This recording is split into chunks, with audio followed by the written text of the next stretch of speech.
Halo geng, Assalamualaikum warahmatullahi wabarakatuh. Enci-enci, tuan dan puan yang ada di seluruh belahan benua. Dan kembali lagi bersama YouTube channel aku, Agung Prayoga. Nah oke geng, sebelum kalian nonton video kali ini, alangkah lebih baiknya kalau kalian subscribe, like, comment, and share kepada sosial media kalian, kepada teman-teman kalian, kepada keluarga, kepada pacar, kepada sahabat, kepada musuh. Silahkan di-share sebanyak-banyaknya.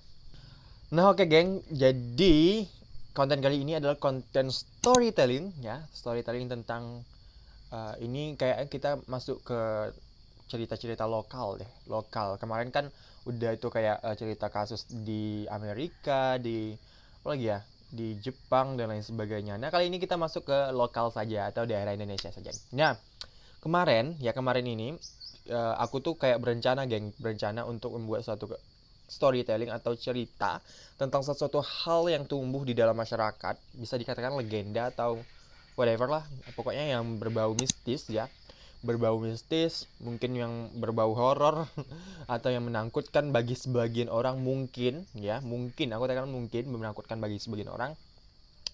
Nah, kita akan bakalan jalan-jalan dari Sabang sampai Merauke. Pokoknya aku akan berusaha mencari-cari cerita yang mungkin bisa aku share sama kalian semuanya, geng. Nah, untuk konten kali ini kita bakalan bakalan khusus membahas Provinsi Aceh. Nah, geng, untuk konten kali ini kita bakalan membahas hal mistis yang ada di Aceh. Kita mulai dari Sabang dulu ya, geng ya. Baru ke nanti ke sampai Merauke. Pokoknya buat kalian semuanya nonton video aku kali ini, kalian akan menemani aku untuk jalan-jalan di seluruh Indonesia pokoknya. Kapan lagi coba kita jalan-jalan? Tapi jalan-jalannya melalui cerita ya.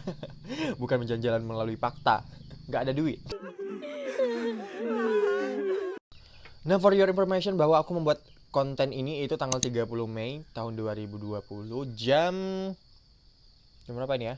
Jam 7 pagi. Nah, jadi aku tuh pengen apa ya? Aku tuh kayak berpacu geng, jadi membuat konten sama buat tugas gitu. Jadi aku nyempatkan waktu untuk buat konten untuk kalian semuanya. Nah, perlu aku tekankan sekali lagi di sini bahwa apa yang aku sampaikan di sini adalah apa hal-hal yang aku dapatkan atau yang aku dapatkan dari sumber seperti artikel ini ya.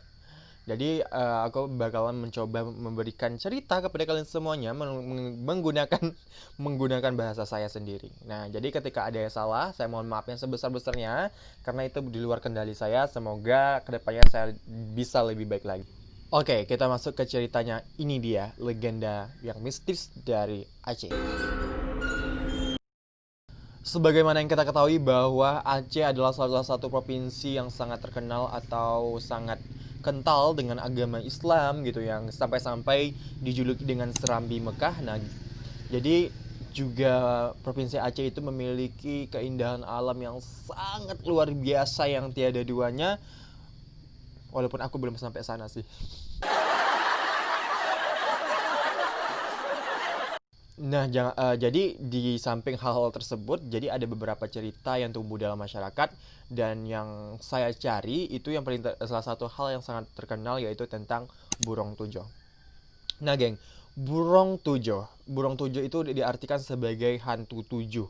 Jadi, orang Aceh atau masyarakat Aceh mengartikan bahwa burung itu hantu dan tujuh itu adalah penyebutan angka tujuh. Jadi kalau digabung menjadi hantu tujuh. Nah, konon katanya geng, hantu tujuh ini adalah hantu yang digunakan oleh dukun. Jadi dukun yang memiliki hantu tujuh. Jadi ibaratnya itu dia memelihara mengendalikan si burung tujuh ini, geng. Nah, jadi burung tujuh ini dikendalikan oleh seorang dukun yang digunakan untuk menakut-nakut, bukan bisa dikatakan menakuti, merasuki orang lain. Nah, dari artikel yang saya baca bahwa si burung tujuh ini apabila dia merasuki ke seseorang, nah jadi seorang itu geng kayak berperilaku seperti aneh. Anehnya itu seperti ada yang berperilaku seperti binatang. Binatang itu seperti apa ya? Mungkin seperti yang banyak-banyak kita ketahui bahwa kayak harimau, mungkin apa lagi ya? Monyet gitu ya. Mungkin lain sebagainya. Mungkin dia pokoknya itu kayak berperilaku seperti tidak sewajarnya. Ada juga yang berteriak-teriak, ada juga yang matanya kebelalak ke atas gitu, ya ke atas. Kemudian ada juga yang katanya itu memanjat pohon, memanjat dinding dan banyak lain laginya. Nah jadi geng, jadi dia itu kayak ketika dimasuki oleh burung tujuh ini, pokoknya itu si orang tersebut yang dirasuki oleh burung tujuh ini itu kayak berperilaku setidak normalnya. Apa yang bisa dia kaku, bisa dia diam, bisa dia berperilaku seperti binatang dan lain sebagainya gitu. Nah, jadi ketika seseorang tersebut dirasuki oleh burung tujuh, yang bisa menyembuhkannya itu adalah katanya itu, aku takutnya ini tidak tidak salah penyebutan, aku mohon maaf. Jadi aku juga bingung ini membacanya kayak mana, tapi aku baca dengan tengkeu. Tengkeu, jadi orang menyebutnya sebagai tengkeu ini adalah orang yang bisa menyembuhkan dari orang yang terkerasukan burung tujuh ini. Nah, jadi tengkeu inilah yang mengobati seseorang yang mana seorang tersebut dirasuki oleh burung tujuh. Yang mana burung tujuh ini itu dikirimi oleh seorang dukun. Nah, jadi si tengkeu ini kayak menghembuskan napasnya kepada orang tersebut dengan seraya memohon, berdoa lah. Bisa dikatakan seperti berdoa. Nah, biasanya orang-orang tersebut bakalan setelah diobati itu bakalan lebih merasa apa ya geng ya, kayak terkendali dan juga pelan-pelan akan sembuh. Nah, atas hal itu, apakah kalian mempercayai hal tersebut? Itu kembali kepada kalian sendiri ya. Kita memiliki pandangan yang berbeda-beda. Ya, ada sebagian orang yang bisa mempercayai hal tersebut, ada seseorang yang bisa, sebagian orang yang tidak mempercayai hal-hal seperti itu. Nah, untuk hal percaya dan tidaknya itu kembali lagi kepada diri kita pribadi. Bagi kalian semua yang nonton kali ini, ya kalian berpandangan bagaimana ya, itu hak kalian gitu. Nah, geng, jadi karena adanya bukan rumor deng, ini kayak adanya cerita kayak adanya burung tujuh ini menjadi suatu bentuk ketakutan, bukan ketakutan, kayak kekhawatiran di dalam masyarakat setempat gitulah. Jadi masyarakat setempat takut adanya ketika burung tujuh ini tuh menyerang dirinya atau juga keluarganya, kerabatnya dan lain sebagainya gitu.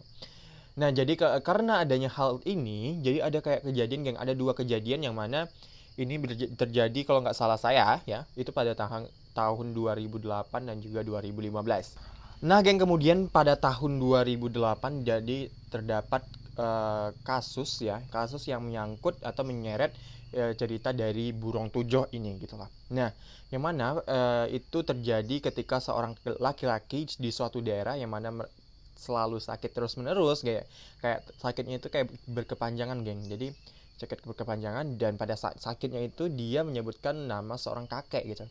Kita sebut saja misalnya kakek itu kakek A gitu.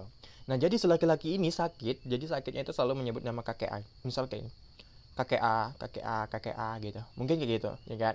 Nah, jadi masyarakat setempat atau keluarga atau dari masyarakat setempat tersebut, keluarga dan juga masyarakat setempat berspektif bahwa atau menyimpulkan bahwa yang mengguna-gunai atau mengirimkan sakit seperti itu adalah si kakek A gitu loh. Jadi karena si laki-laki ini selalu menyebutkan nama kakek A gitu. Jadi hal atau tindakan yang diambil oleh keluarga dan juga masyarakat setempat pada saat itu yaitu uh, melempari rumah si kakek A dengan batu dan juga membakarnya, guys. Untung saja si kakek A ini diselamatkan oleh polisi setempat. Nah, kemudian setelah kakek A ini diselamatkan, dilakukanlah penyelidikan gitu loh, kayak dicari kebenarannya. Apakah kakek A ini benar-benar merupakan dalang dari hal semua ini gitu. Ternyata tidak terbukti bahwa kakek A itu tidak terbukti melakukan hal tersebut, atau tidak ada tanda-tanda bahwa kakek A ini seperti melakukan pendukunan di rumahnya atau hal lain sebagainya gitu. Nah, ini terjadi kasusnya hampir sama pada tahun 2015 di mana seorang wanita, geng. Jadi ada dua wanita, kita bilang wanita A dan wanita B. Jadi wanita A dan wanita B ini berdampingan. Jadi kayak bertetanggaan gitu. Baik. Jadi rumah itu bertetanggaan di Aceh ya.